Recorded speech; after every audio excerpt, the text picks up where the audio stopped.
Hello friends, आज की खबरों में आपका स्वागत है। तो चलिए जानते हैं कि एनडीए ने क्या खोया और इंडिया ने क्या पाया। ग्राफिक में समझे 2024 का पूरा रिजल्ट कि 18वीं लोकसभा में एक बार फिर एनडीए की सरकार बन सकती है। हालांकि पिछले दो चुनावों की तरह इस बार बीजेपी के पास बहुमत नहीं होगा। इस बार बीजेपी को सहयोगियों पर निर्भर होना होगा।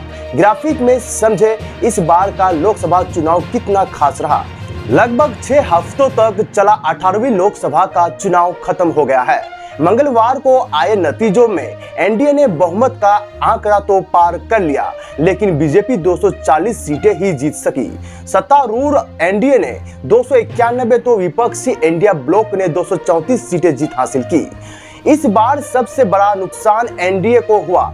2019 के चुनाव में एनडीए 350 के पार चला गया था, लेकिन इस बार 300 सीट भी नहीं जीत सका। वही विपक्ष का एकजुट होना उसके लिए फायदेमंद साबित हुआ। सबसे बड़ा झटका बीजेपी को लगा है, क्योंकि 2014 और 2019 दोनों ही बार बीजेपी ने अपने बूते बहुमत हासिल कर लिया था, लेकिन इस बार बीजेपी बहुमत के जुदाई आंकड़े 272 से दूर रह गई। इस चुनाव में कई बड़े दिग्गज हार गए। प्रधानमंत्री नरेंद्र मोदी लगातार तीसरी बार वाराणसी से चुनाव जीती।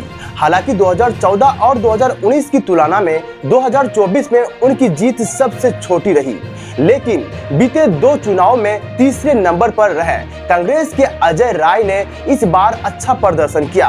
पीएम मोदी ने ये चुनाव 1.52 लाख वोटों के अंतर से जीता, जबकि पिछली बार उनकी जीत का अंतर 4.79 लाख वोटों का रहा था। देश के पहले प्रधानमंत्री जवाहरलाल नेहरू के बाद मोदी दूसरे ऐसे प्रधानमंत्री रहे जो लगातार तीसरी बार सत्ता में आए हैं।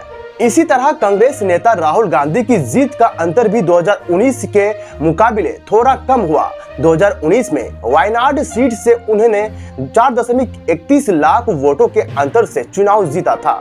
वही इस बार उन्होंने 3.64 लाख वोटों से सीपीआई की एनी राजा को हराया। वायनाड में बीजेपी के सुरेंद्र तीसरे नंबर पर रहे, जिन्होंने 1.41 लाख वोट मिले। वायनाड के अलावा राहुल गांधी की रायबरेली सीट से भी चुनाव लड़ा था। रायबरेली में राहुल ने वायनाड से भी बड़ी जीत हासिल की। रायबरेली में उन्होंने बीजेपी के दिनेश प्रताप सिंह को 3.90 लाख से ज्यादा वोटों के अंतर से हराया। इस चुनाव में मोदी सरकार के 19 मंत्रियों में से 18 जीत गए, जबकि अमेठी स्मृति ईरानी हार गई। उन्होंने कांग्रेस के किशोरी लाल शर्मा ने 1.67 लाख से ज्यादा वोटों के अंतर से हराया। गुजरात की गांधीनगर सीट से गृह मंत्री अमित शाह ने सबसे बड़ी जीत हासिल की। उन्होंने 7.44 लाख वोटों से कांग्रेस की सोनल पटेल में चुनाव हराया। इस चुनाव में मोदी सरकार में मंत्री रहे दर्जनों नेता हार गए। हारने वाले मंत्रियों में राजीव चंद्रशेखर तिरुवनंतपुरम, अर्जुन मुंडा खुंटी, महेंद्र नाथ पांडे चंदौली और अजय मिश्रा नेटी लखीमपुर खीरी शामिल है। हालांकि इस चुनाव में एनडीए के लिए ये अच्छी बात ये रही कि 6 राज्यों में से उसने 80% से ज्यादा सीटें जीत ली। ये राज्य है गुजरात, मध्य प्रदेश, दिल्ली, आंध्र प्रदेश, छत्तीसगढ़ और उड़ीसा। इन 6 राज्यों की 118 में से 111 सीटें जीत ली। वही इंडिया ब्लॉक सिर्फ केरल और तमिलनाडु में ही 80% से ज्यादा सीट जीत सका। इंडिया ब्लॉक ने तमिलनाडु की सभी 39 और केरल की 20 में से 18 सीट पर जीत दर्ज की। इस बार एनडीए को सिर्फ 2 राज्यों आंध्र प्रदेश और उड़ीसा में ही बम पर फायदा हुआ। इन दोनों राज्यों में एनडीए ने पिछली बार 29 सीटें जीती थी, जबकि इस बार 40 सीटें जीत ली। जबकि यूपी, महाराष्ट्र और राजस्थान में 58 सीटों का नुकसान हुआ। अनुसूचित जनजाति एससी के लिए आरक्षित सीटों पर भी एनडीए को जितना नुकसान हुआ है, उससे ज्यादा फायदा इंडिया ब्लॉक को हुआ। एससी बहुल 156 सीटों में एनडीए ने 57 तो इंडिया ब्लॉक ने 93 सीटें जीती।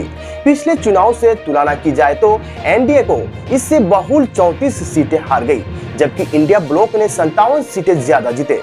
बहरहाल केंद्र की सत्ता में मोदी सरकार की हैट्रिक लग गई है। हालांकि पिछले 2 कार्यकाल में बीजेपी जहां अपने बूते पर सत्ता में थी, तो वही इस बार उसे सहयोगियों पर निर्भर रहना होगा। पहले जो विपक्ष कमजोर था, अब वो पहले से ज्यादा मजबूत हो गया है। सो फ्रेंड्स, वीडियो इंफॉर्मेटिव लगने पर सब्सक्राइब जरूर करें।